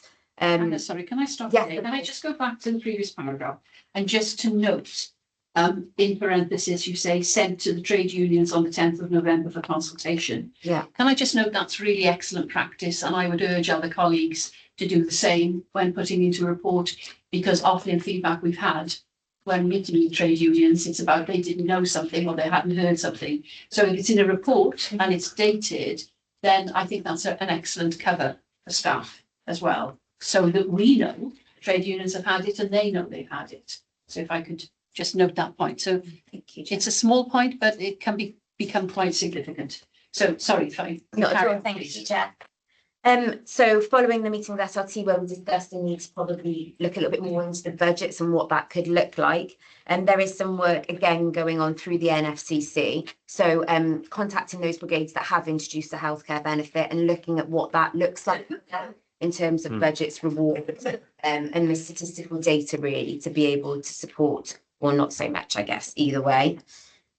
People Services Advisors, People Service Department continue our upskilling with the PSAs to support line managers To help become accountable and drive down, I would suggest our sickness data using KPIs, but also a reintroduction of trigger points where they kind of went and missed slightly. They are being reintroduced with the support of the people services team.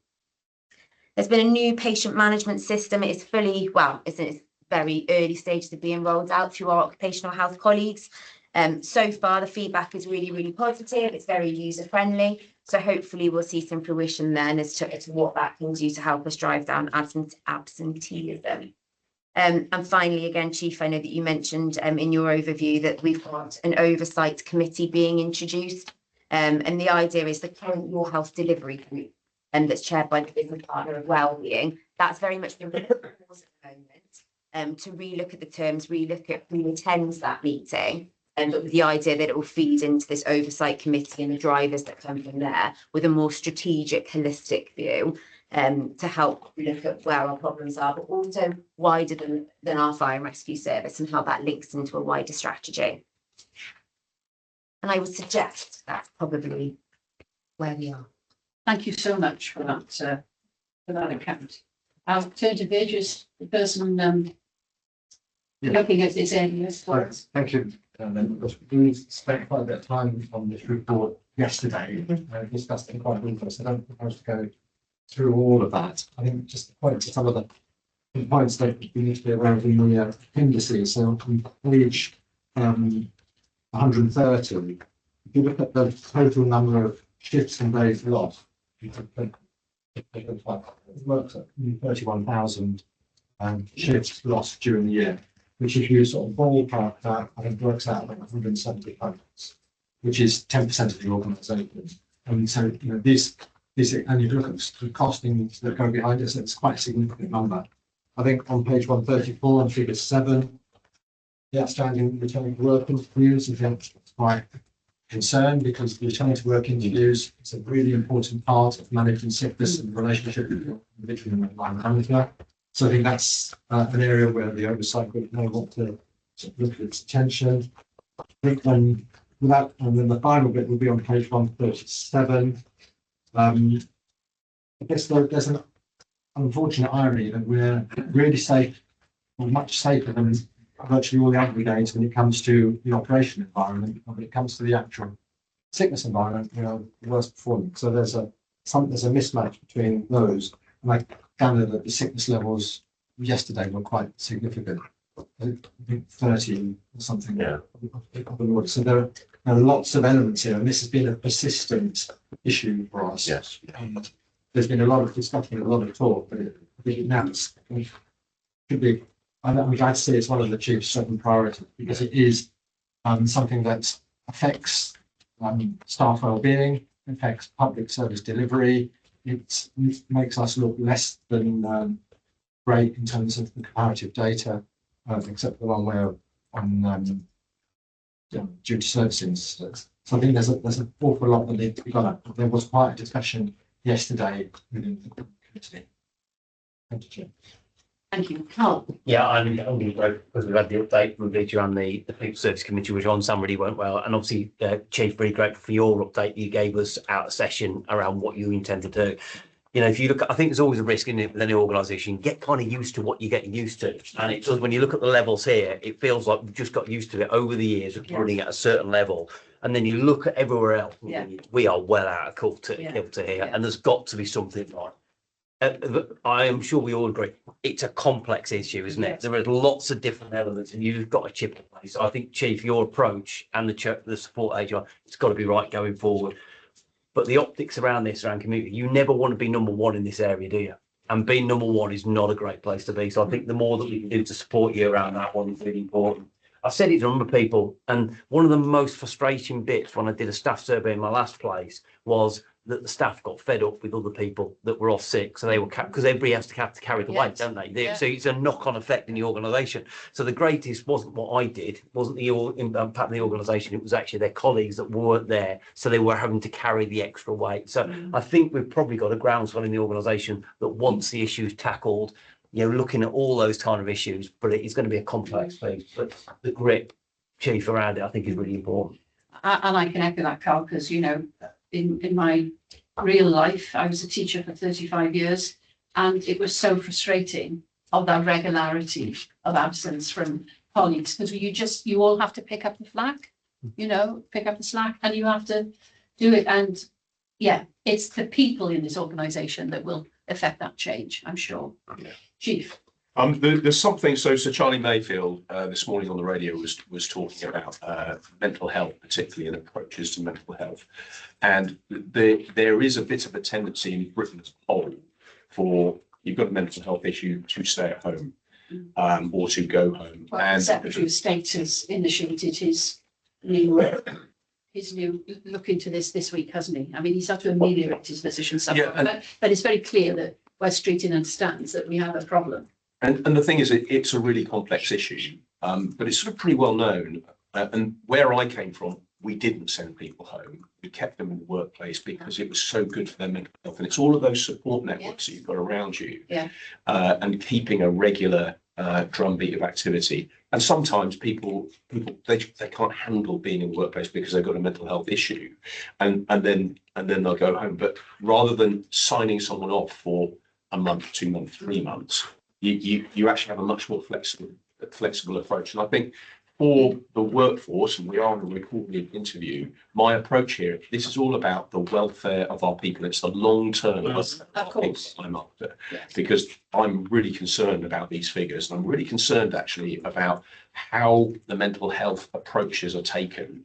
And I want to make sure that as a service, we provide real support to our people. And I think that includes making provision for people to be in the workplace when they've got a mental health issue, rather than sitting at home and watching daytime TV, which does you no good whatsoever. No, that's very salient points. Thank you. Kirsty. Yeah, thank you. As already been stated, this is a fundamental strategic threat, isn't it, really, to our ability to deliver the service that we are legally required to deliver. So I'm very grateful that I'm really very pleased to see the action that is being really, as just alluded to the chief, figures would suggest that mental health issues are playing an increasingly important role in this area, and mental health is very, very complex. We know that more than 1 in 3 people in their lifetime will suffer from mental health issues. So if you look around this room, none of us is immune from this. And so what I'm interested in is trying to understand whether this mental health, because if we understand it a bit better, we can take action. How much of our issues around mental health are driven as a result of work, or actually how much of the mental health issues that we're experiencing are driven by factors outside of work? People are living very complex lives. Yes, there's financial uncertainty. There is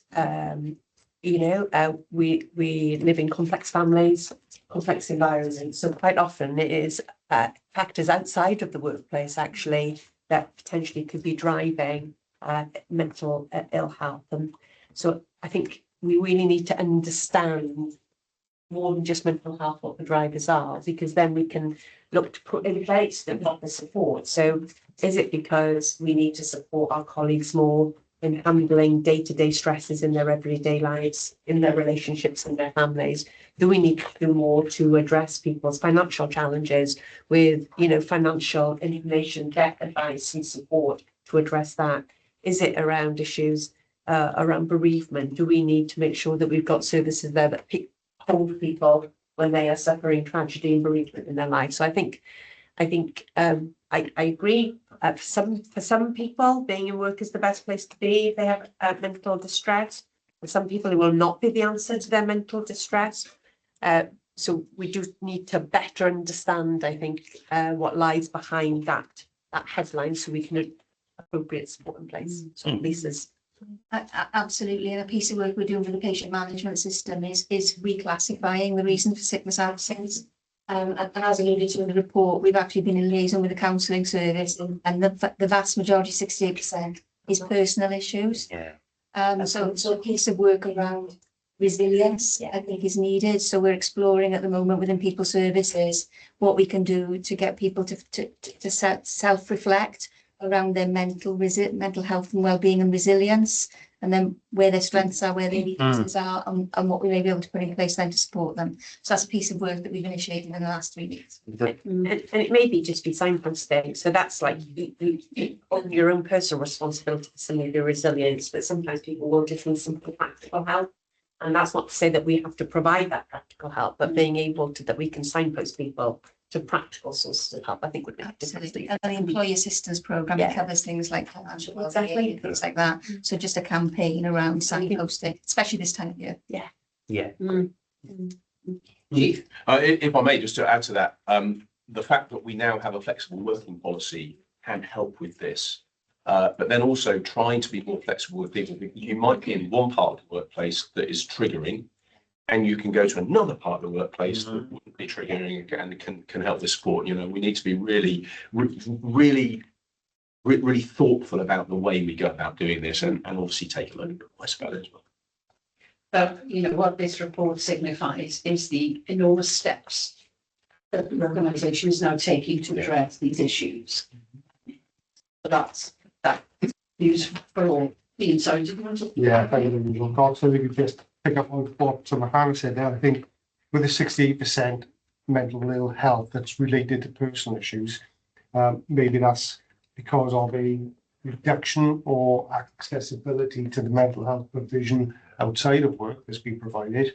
So we tend to pick up some of those issues as well. I mean, the 32% that is work related, I think, from my own personal experience, I think we do really well in terms of provision that we give some of those individuals. Because I think what we don't measure and what's not in the report is probably where we've had the ability and the intervention to bring somebody or keep them in the workplace through some of those intervention practices that you were provided from a mental health provision. So I think we don't capture that to suggest, those provisions are keeping people in the workplace as well as us losing 32% of the workforce, because that could be a much higher figure without those interventions that we put in place.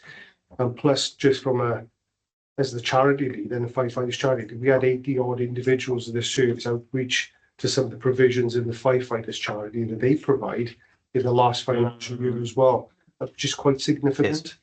Because they provide lots of, through signposts of mental health provision and some of the workshops that they can provide to our staff and colleagues or family members as well. So that's another good outlet that's there for our staff and their families to utilise as well.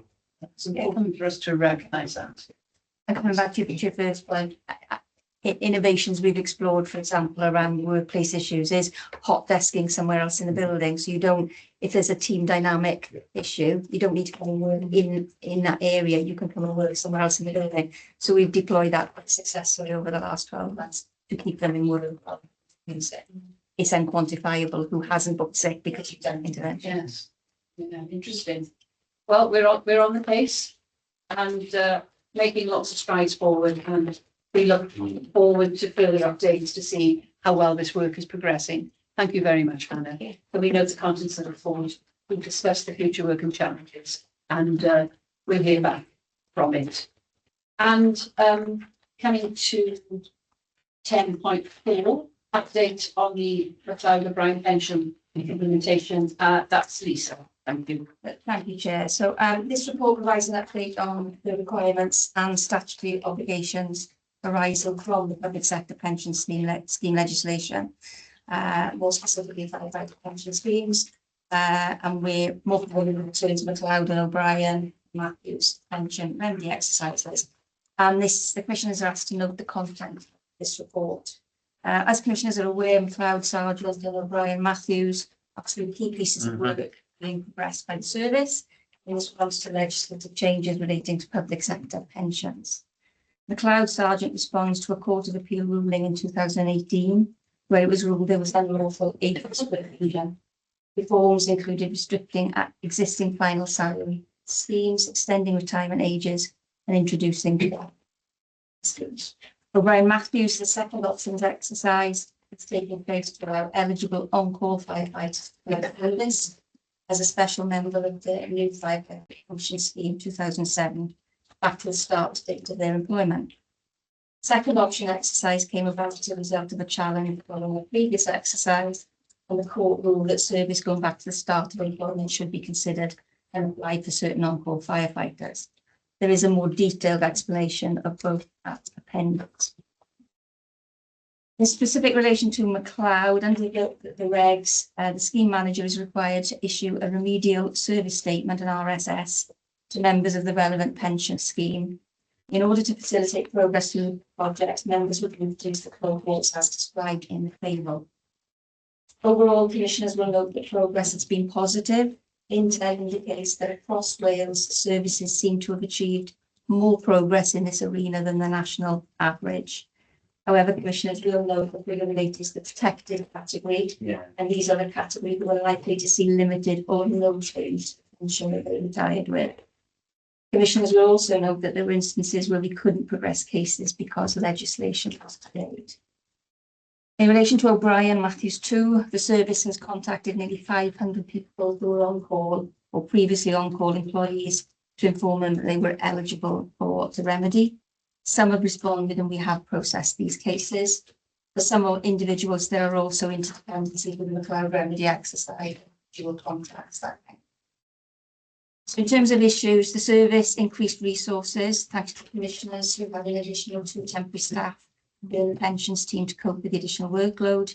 And this has enabled the team to process a large volume of cases in addition to the business as usual activity of processing retirements for the service. Whereas noted elsewhere in the report, achievement of the statutory deadlines has been challenging, not just for South Wales, but right across the fire and public sector. It's noted that expertise in the field of fire pensions is scarce across the UK. In addition, due to legislative changes required, the production of some guidance documentation has taken time to produce by policymakers. This has resulted in the majority of fire and rescue services across the UK informing the pensions regulator that achievement of the deadlines has been unachievable, and we have self-declared the pensions regulator along with other rescue services. So the McLeod deadline was March 25 and O'Brien October 25, but indications are that it potentially going to be extended to 2026. Scheme manager, in collaboration with our pensions administrator, contacted the regulator to confirm the position of the South Wales Fire and Rescue Service. And the teams are currently working to complete the outstanding caseload as identified. That's my update. Gosh, this is so complicated, isn't it? Yes. It's such a lot.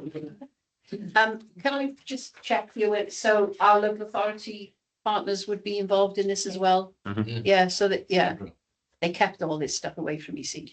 They used to explain this in detail, so because they knew, I mean, it's such a lot of work. It's such a lot of work. It's quite a team working on this. Yeah. Okay, thank you for the detailed report.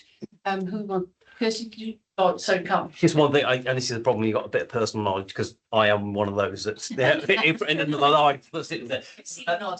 Yeah, I know, and you're right. And fire more even worse than other sectors have been more affected because of the different changes that's around the different legislation. Around the protected pension, which is the one we are obviously most notable about.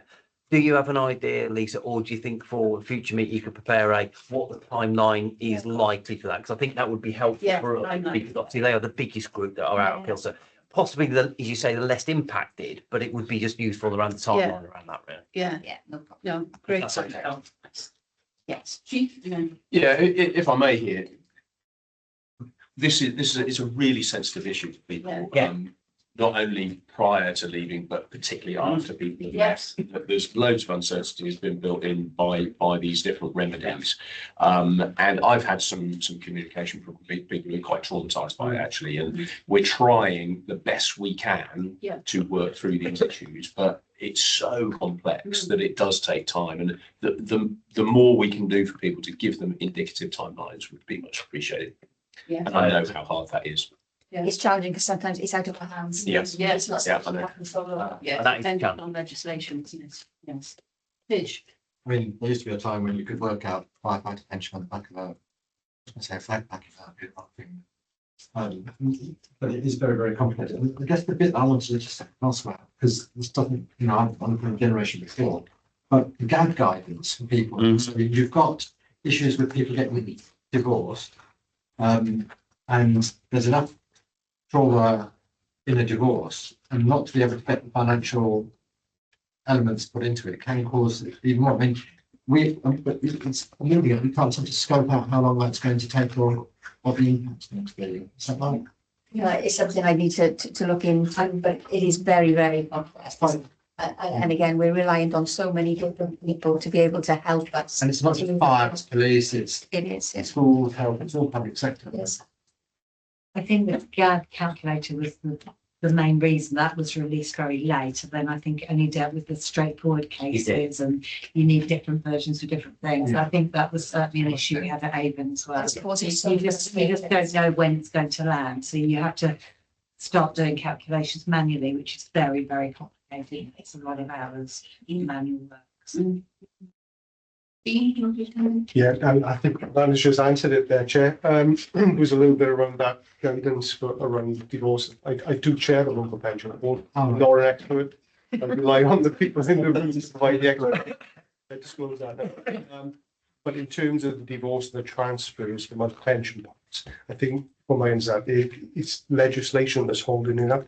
And so they're waiting for the guidance to come through the GAD, so they've been able to do the calculations. I think it's a frustration for the pension funds as much as it is for the staff members as well. We've got a pensions bill going through at the moment. Yeah. Everybody's really eager to do it, not, because it's so complicated, you know, and there's so many different variants. But thank you, Lisa, and we have noted the contents of the report, and we expect further updates. Thanks to the team. So on to the last report. Amanda, the draft annual remuneration, please. Thank you, Chair. Yes, this is a standard report, so you should be used to seeing these reports. So it's basically to bring to your attention the draft report which has been issued by the Democracy and Boundary Commission in relation to annual remuneration for elected members. So when the Fire Authority comes in next year, it looks at what rate they will be paid at. Yeah. So in the background, I just simply explained that this is a slightly different process this year because it used to be the independent remuneration panel who used to present this report, but it's now being transferred under an act to the Democracy and Boundary Commission for Wales. So that function changed on the 1st of April this year. And what they do is they issue a draft report first, comment. So paragraph 1.2, I explained that draft report was published with a consultation period that ended on the 18th of November. We were invited if we wanted to make comments. We never do. We checked. I mean, there's nothing very controversial in these reports. The figures are always linked to the annual survey of hours and earnings. So it's all very logical. So we didn't submit any comments. What the report also explains is that because I think it's a new responsibility, they decided not to make big substantive changes this year. So it's literally just an uplift to reflect inflation. So I think the next report will be a bit different. And I think they will be looking at the whole system. So paragraph 2.1, I explained that in line with national statistics, the increase is 6.4% across the board. I put in a screenshot there of the extract from Fire and Rescue Authorities. So, you know, people do not volunteer to be a member of the Fire Authority to make lots of money because the basic allowance they receive is 2,000, or will receive if this is accepted, 2,968. A chair, who obviously we work very closely with, once they're appointed, would get 13,490 as an amount of deputy chair and committee's chair. So we don't know what our structure is going to look like yet. So it's worth knowing these figures. I've obviously fed them into Sarah for the budget, so we know what's coming. The actual report itself, which is a draft report at this stage, so we are waiting for the final one to land. I'm not sure on previous experience how long that takes, but the relevant pages for you in your bundle, pages 158 and 159. So table 3 sets out in more detail the Fire and Rescue Authority figures. And then on table 4, worth bringing your attention to co-opted and lay members, because we think, we don't know, but as a result of the Welsh Government consultation, it might be that our structure is going to change and include some co-opted or lay members. So worth knowing what those figures are as well. I don't think there's much else to explain really, but happy to answer any questions. obviously I'm very familiar with this report. You know, some of the wording's changed, you know, so we've got joint committees now, which is the new way of organising things. And that's about it really, because this is very straightforward. So everybody knows who's getting what. Everybody knows what the various council leaders and deputy leaders get, plus the remuneration. It's all very straightforward. I don't know if anyone's got any comments or questions. This is just a point you made at the previous, which is the report is absolutely fine. It is what it is, but it doesn't quite align to the governance review with Welsh Government going through at the moment. And whilst the two can be bolted together, they're slightly out of kilter because of the roles and what could come out of the government review. So what we felt is absolutely the right thing to accept at the moment, whereas, but there is a little bit of potential tension in there if you want to get the right non-execs, for example, on a future, but we'll have to wait to how that plays out. Well, I think, you know, obviously the consultation goes past, but if there is an impact of those proposals and we need to feed that in, we can feed that in, I'm sure, out of cycle, just so they. I think that would be really good. Because they might have recruitment challenges, mightn't they? Yes, so I think our concerns need to be noted and they need to be aware of what we've said, because, this follows the usual practice and it may not be usual as a result of the governance review. Okay, so we noted then, and notwithstanding those comments to be fed back. Thank you. Thank you, Chair. Right, and Amanda, it's you for the forward work programme, please. I'll ask. So, Chair, you have two meetings coming up in quite quick succession, because we always have the February. I always regard the February meeting as the big finance meeting. Yeah, so, we do too. Okay. So it's the 13th February. So that you'll get the feedback from the statutory consultation. Well, obviously the chief's organisation update. Sorry, I didn't mean to skim over your report. That's very good. Feedback on responses to our statutory consultation on the annual improvement objectives, and then your annual budget setting. In my previous authority, we had other financial papers at the same time, but I'll speak to Sarah offline if there's anything else that needs to come to the same meeting. But certainly the big one is the budget. Yes. So, and then you've also got your carbon reduction plan report and review of the strategic risk register. So there's a lot of work going on behind the scenes about risk. Yes. We're hoping we might be able to report in a slightly different format next year because of all that work, but it's very much work in progress. Okay. Yeah, that's good to hear. And then in March, we have a range of end of financial year statutory reports. So the 27th of March, again, another chief's organisation update. We come back to you to sign off before the end of March, the gender pay gap report, the pay policy report, which have already been reviewed and approved at the committee. The annual strategic plan, the strategic performance indicators, and so on. So it does feel like a bit of a rush of two meetings back to back, but I think it's actually quite logical to separate out your finance stuff and then your sort of end of the year financial bits. Yes. And then I will present, we have started working this already, your calendar meetings for the next municipal year. Yes. Which might present us with a challenge. Because we've got to cater to 10 unitary authorities, potentially. We're going to have members from each. And they all have their cabinet meetings and committee meetings on certain days of the week. We've got to deconflict with them. And I know at the moment we're doing Thursdays and Fridays. I understand from Scott and his colleague Hannah that, for instance, we used to use Mondays because that was the only good day to deconflict with the other 10. So we might be in a strange position here where if we know when the handover is going to be, you have half of your forward work plan working around commissioners' availability and then the other half working towards when would elected members be able to come. So it's slightly different this year. So I've started thinking and worrying about that already. I think that will be the outcome. So it'll be a mix and match. Okay, so that's noted. And final point, considering any items of business deemed urgent, I don't have any. Sarah? Sorry, Chair. There was a typo in my report that I need to make you aware of. In 1.2, I referenced a date, the 19th of September. That was actually when the medium-term financial strategy was made available. The actual external audit report was the 31st of July 2025. So there's a typo in the date in 1.2. And just going to make everyone page number 58. Page 58. And the commissioners received the statutory accounts on the 31st of July. And they were signed on the 11th of August. The 19th of September there was the medium-term financial strategy date. So Okay. I do apologise. No, that's okay. Thank you for showing up one point two. Yes, please. Yes. We'll make sure the minutes are amended accordingly. Thank you.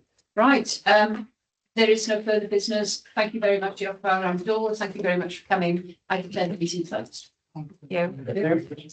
Oh, yeah,